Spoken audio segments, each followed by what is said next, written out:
Okay, so picture this. Sun's blazing, waters that unreal turquoise, and this massive cruise ship is gliding through the Bahamas like it owns the ocean. On board, James, this mega-rich CEO, and his brand new wife, Isabel. They're on their honeymoon, right? Living the dream. Private cabanas, gourmet food, the whole 9 yards. Instagram is blowing up with their perfect life. Except, it's all fake. Or at least it's hiding something seriously messed up. Because just a few days into this paradise cruise, James and Isabel vanish. Poof, gone. Like they never even existed. One minute they're sipping cocktails by the pool, the next, nothing. Their cabin's empty, their stuff's still there, but they're just gone. And that's when the whispers start. See, Isabel has a past. A messy one. She used to date this other guy, Mark. And, rumor has it, she basically cleaned him out before ditching him for the CEO. Ouch, right? But it gets worse. Mark and Isabel were actually planning their dream honeymoon. You guessed it, a Bahamas cruise. The same cruise. So, James and Isabel are now living Mark's dream, only without Mark. Or so they thought. Because guess who suddenly pops up on the cruise ship? Mark. Working in the kitchen. Wearing a disguise. Talk about awkward. So what do you think? Did he have anything to do with their disappearance? Was it revenge? A jealous ex? Or is there something else going on? Something even crazier? Because trust me, this story takes some wild turns. Stick around because you won't believe what really happened on that honeymoon from hell. Let's dive deeper into these characters, because they're not just cardboard cutouts. They're the driving force behind this whole twisted story. James, our CEO, is the classic alpha male. Think Gordon Gekko meets a tech bro. He's built his empire from the ground up, or so he claims, and he's used to calling the shots. He's got that air of confidence, bordering on arrogance, that comes with having a ton of money and power. He probably has a corner office with a killer view, a wardrobe that costs more than most people's rent, and a string of exes who all say he's charming but ruthless. He's used to getting what he wants, no matter the cost. And what he wanted was Isabel. Now, Isabel, she's a different breed altogether. She's beautiful, yes, but it's more than that. She's got this magnetism, this way of making you feel like you're the most important person in the room, even when she's clearly calculating her next move. She's smart too. Street smart, maybe, but smart nonetheless. She knows how to play the game, how to get what she wants.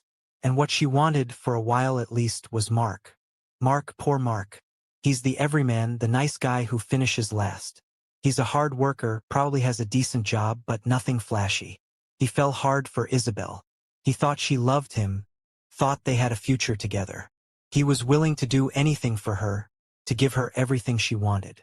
And Isabel, well, she took it. Designer handbags, expensive vacations, a lifestyle Mark could barely afford. She enjoyed it all, courtesy of his hard-earned cash. He was so blinded by love that he didn't see what was happening. He thought he was building a life with her, but she was just using him as a stepping stone. Then James came along, and suddenly Mark wasn't good enough anymore. James offered Isabel a whole new level of luxury, a life she could only dream of, and she didn't hesitate. She dumped Mark, allegedly leaving him in financial ruin, and moved on to James without a second thought. It was cold, calculated, and utterly ruthless. But that's Isabel. She's a survivor, a climber, and she'll do whatever it takes to reach the top. And James? He knew about Mark. He knew about the whispers, the rumors, but he didn't care. He was so infatuated, so caught up in the idea of having Isabel on his arm, that he ignored all the warning signs. He thought he was above it all, that he was immune to her manipulations. He was wrong, so very wrong. And now, as they sail off into the sunset on their dream honeymoon, the stage is set for disaster. Because Mark is on that ship too, and he's not there to congratulate them. Okay, so, remember how I said Mark was heartbroken? Yeah, heartbroken doesn't even begin to cover it. He was furious, betrayed, humiliated, and broke. He'd poured his heart and soul, not to mention his savings, into Isabel, and she just tossed him aside like yesterday's trash. He wasn't going to let her get away with it. So, He did what any rational, heartbroken, financially ruined guy would do. He confronted them. He marched right up to James and Isabel at a cocktail party and let them have it. He called Isabel out on her lies, her manipulation, her gold-digging ways. He demanded she return the expensive gifts he'd showered her with, the things she'd taken from his apartment, and the money she'd borrowed and never repaid.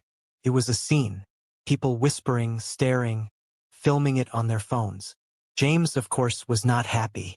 He was used to being in control, and here was this nobody, this ex-boyfriend, making a scene and accusing his future wife of being well. He tried to shut Mark down, to dismiss him, but Mark wasn't having it. He was fueled by anger and a desperate need for justice. Things escalated. Voices were raised. Accusations were thrown. And then James's bodyguard stepped in. Big guy, ex-military, the type you don't want to mess with. He escorted Mark off the premises, but not before a scuffle broke out. The next thing Mark knew, he was being arrested. Apparently, the bodyguard had pressed charges, claiming Mark had assaulted him. It was bogus, of course, but James had money and influence, and Mark had nothing. He spent the next 6 months in jail, stewing in his anger and resentment. 6 months, while Isabel was off marrying the CEO and living the high life. By the time Mark got out, the wedding had already happened. Isabel was officially Mrs. James, and they were off on their honeymoon. A honeymoon to the Bahamas. The exact same cruise Mark had planned with Isabel. Talk about adding insult to injury. Mark felt robbed. Robbed of his love, his money, his future. And he knew he had to do something. He couldn't just let them get away with it. He had to get even. But how? Mark sits in his cramped apartment, the walls closing in on him. He's a free man, but freedom feels like a cage. He's lost everything, his love, his money, his dignity. All because of Isabel and her insatiable greed. He stares at his phone, scrolling through Isabel's social media. Her life is a constant parade of luxury. Designer clothes, exotic vacations, Michelin star restaurants. It's a slap in the face, a constant reminder of what he's lost. And then he sees it, a post about their honeymoon, a cruise to the Bahamas. His cruise, the one they'd planned together, the one he'd poured his heart and soul into. Now, she's living that dream with another man, flaunting it in his face. A surge of rage courses through him. He can't let them get away with this. He has to do something, anything, to make them pay. An idea takes root, a desperate, dangerous idea. He's going to join them on that cruise. He's going to confront them, expose their lies, make them suffer as he has suffered. But how? He has no money, no connections, no way to get on that ship. He looks around his bare apartment, his eyes landing on a small box hidden under his bed. His emergency fund, the last of his savings. It's not much, but it's enough. Enough for a fake ID, a forged resume, a one-way ticket to the Bahamas. He withdraws every last penny, his hands trembling with a mix of fear and determination. He knows this is a long shot, a desperate gamble. But he has nothing left to lose. He spends the next few days meticulously crafting his plan.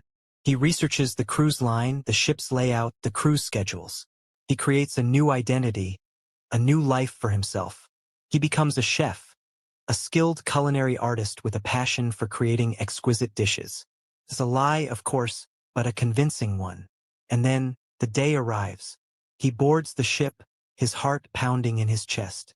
He's surrounded by luxury, by laughter and carefree joy, but he sees none of it. His eyes are fixed on one goal, revenge. He moves through the ship like a ghost, observing, planning, waiting for the right moment. He spends his days toiling in the hot, cramped kitchen, his nights pacing the deck, his mind consumed by dark thoughts. He sees them, of course. James and Isabel, the happy couple, oblivious to the danger lurking in their midst. He watches them dine in elegant restaurants, dance under the stars, their laughter echoing through the ship.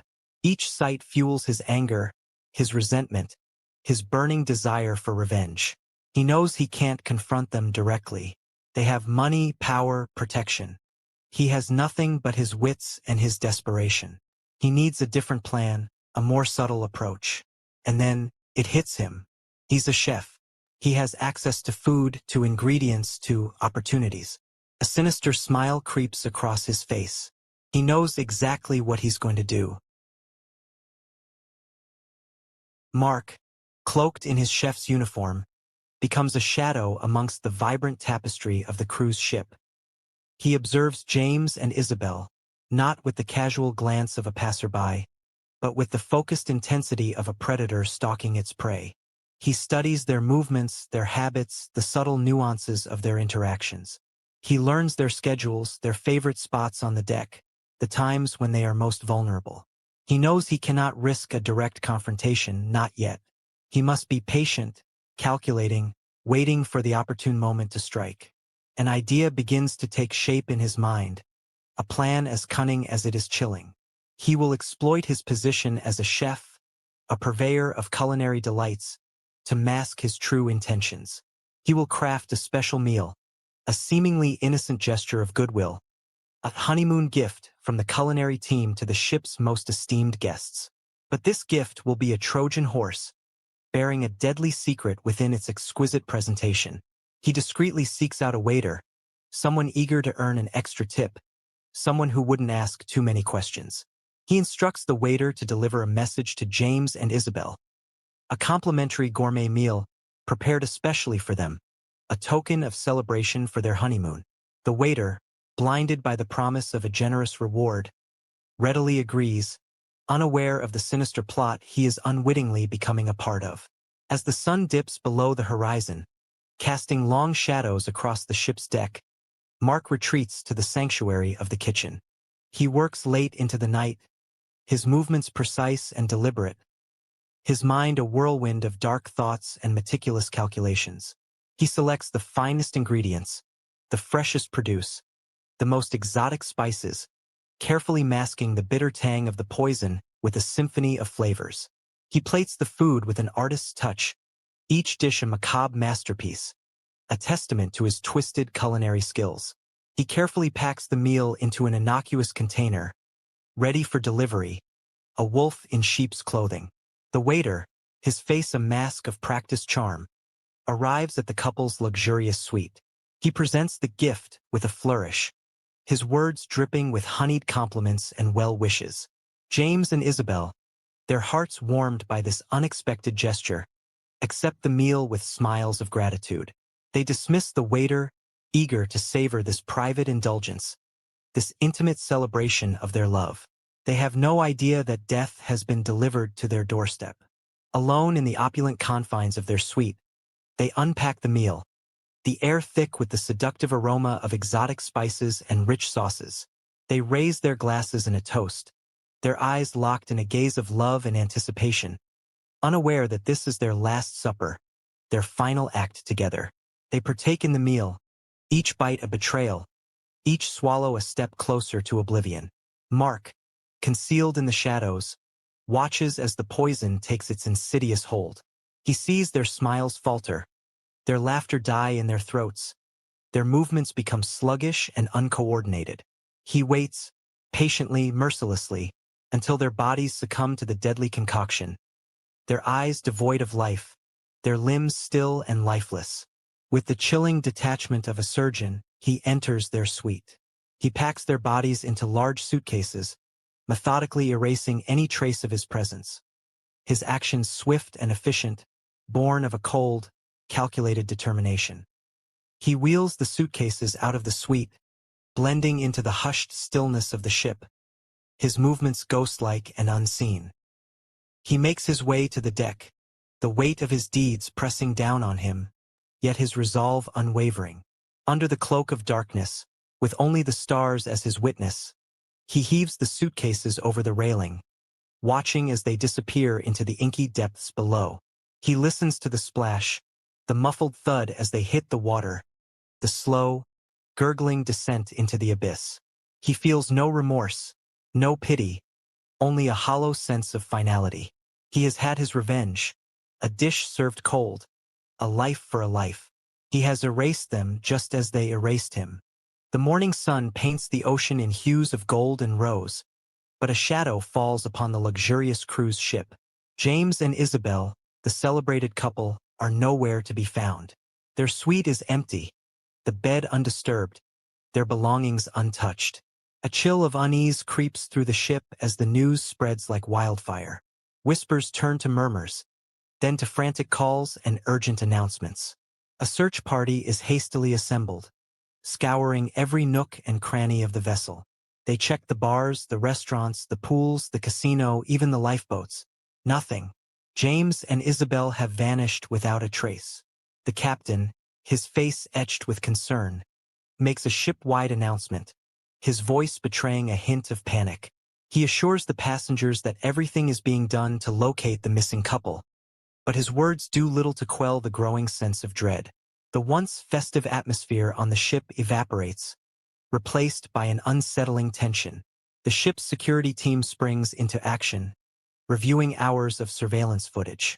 They scrutinize every hallway, every elevator, every public space, searching for any clue, any sign of the missing couple. The images are grainy, the lighting poor, the crowds dense. It's like searching for a needle in a haystack. They see James and Isabel entering their suite the previous evening, but there's no footage of them leaving. They see the waiter delivering the meal, but no one else entering or exiting the suite. The footage is frustratingly inconclusive. Mark, meanwhile, continues his duties in the kitchen, his face a mask of impassivity. He blends in with the other staff, his movements unremarkable, his presence unnoticed. He's a ghost in the machine, a shadow flitting through the corridors of the ship. The investigation intensifies, but the mystery deepens. The passengers, once carefree and jubilant, are now gripped by fear and uncertainty. The honeymoon cruise, once a symbol of love and celebration, has become a floating prison of suspicion and paranoia. As the hours pass with no progress in the investigation, a sense of panic starts to grip the passengers. Rumors swirl, suspicions abound, and the once jovial atmosphere is replaced by fear and distrust.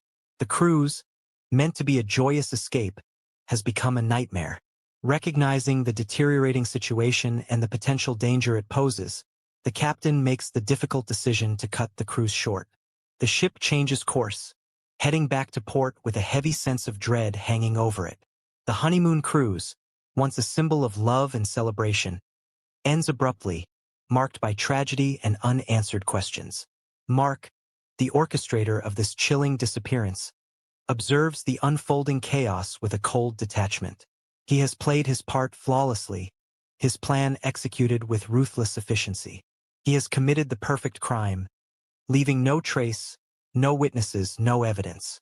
He is a phantom, a ghost, a whisper in the wind. He has vanished along with his victims, leaving behind only a chilling mystery and a haunting sense of unease.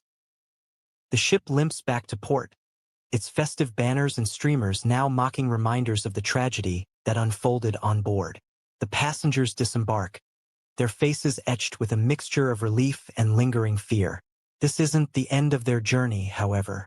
The disappearance of James and Isabel is now a police matter, and the luxury liner becomes a crime scene.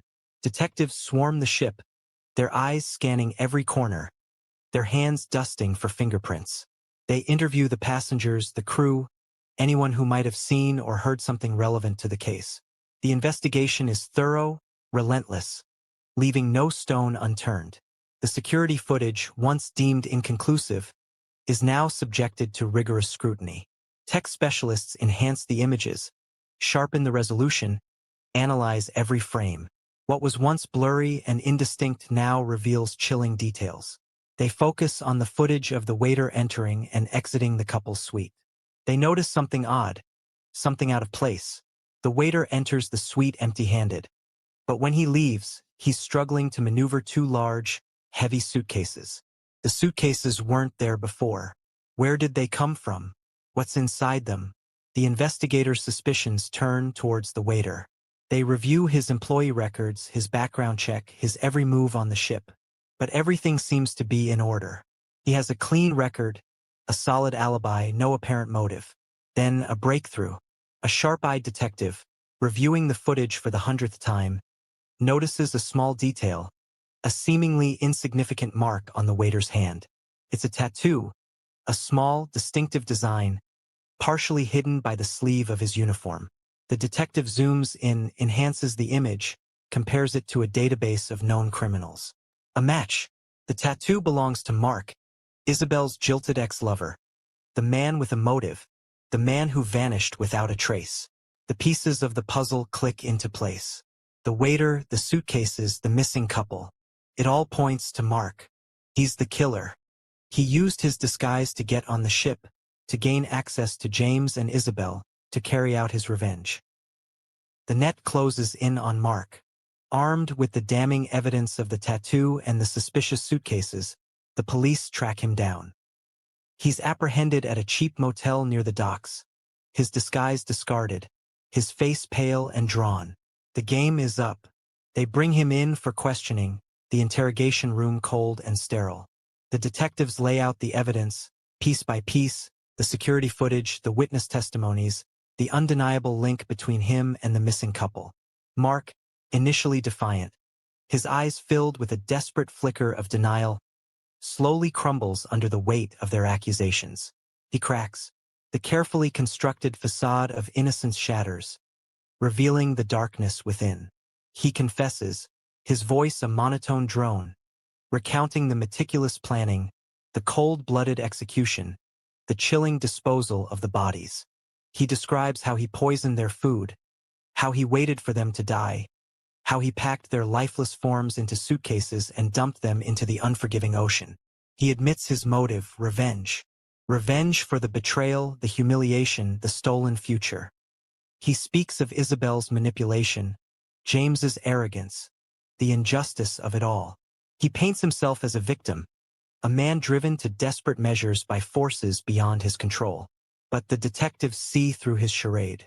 They see the malice in his eyes, the lack of remorse in his voice. They see a man consumed by hatred, a man who took the law into his own hands, a man who committed a heinous crime. And despite his detailed confession, a crucial element is missing: the bodies. Extensive searches are conducted, but the ocean refuses to yield its secrets. Divers scour the seabed. Sonar scans map the underwater terrain, but James and Isabel remain lost to the depths. The lack of physical evidence adds another layer of complexity to the case, fueling public speculation and casting a long shadow over the investigation. Mark's confession is a chilling testament to the destructive power of obsession and the devastating consequences of unchecked rage. It's a story of love turned to hate, of dreams turned to nightmares, of a life irrevocably shattered by betrayal and revenge. Justice is served, albeit incomplete. Mark is arrested, charged with murder, and ultimately convicted, despite the absence of the bodies. He will spend the rest of his life behind bars, haunted by the ghosts of his victims and the knowledge that their final resting place remains a mystery. The honeymoon cruise, meant to be a celebration of love, becomes a symbol of loss, betrayal, and the enduring power of the human heart to both love and hate with equal intensity. And the ocean, a silent witness to the crime, keeps its secrets, forever guarding the tragic fate of James and Isabel. The courtroom is hushed as the judge reads the verdict. Mark, his face etched with a mixture of defiance and despair, is sentenced to life in prison. The gavel falls, sealing his fate, marking the end of a twisted journey fueled by love, betrayal, and revenge. He's led away in handcuffs, his eyes fixed on the floor, his shoulders slumped with the weight of his crimes. He's a broken man, his life a wasteland of regret and remorse. He'll spend his remaining days behind bars, haunted by the ghosts of his victims, the memory of their stolen future, the knowledge that his actions have caused irreparable harm.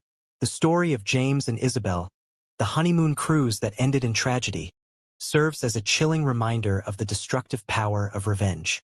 It's a cautionary tale about the dark side of human nature, the lengths some will go to for love, money, and ultimately, retribution. It's a story that leaves a lingering sense of unease, a reminder that even in the most idyllic settings, darkness can lurk beneath the surface, waiting to erupt with devastating consequences. As the sun sets over the horizon, casting a warm glow over the tranquil waters, we're left to ponder the tragic consequences of Mark's actions.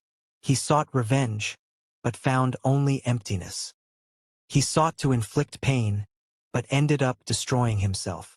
His story is a cautionary tale, a reminder that violence begets violence, that hatred consumes the hater, and that forgiveness, though difficult, is the only path to true healing.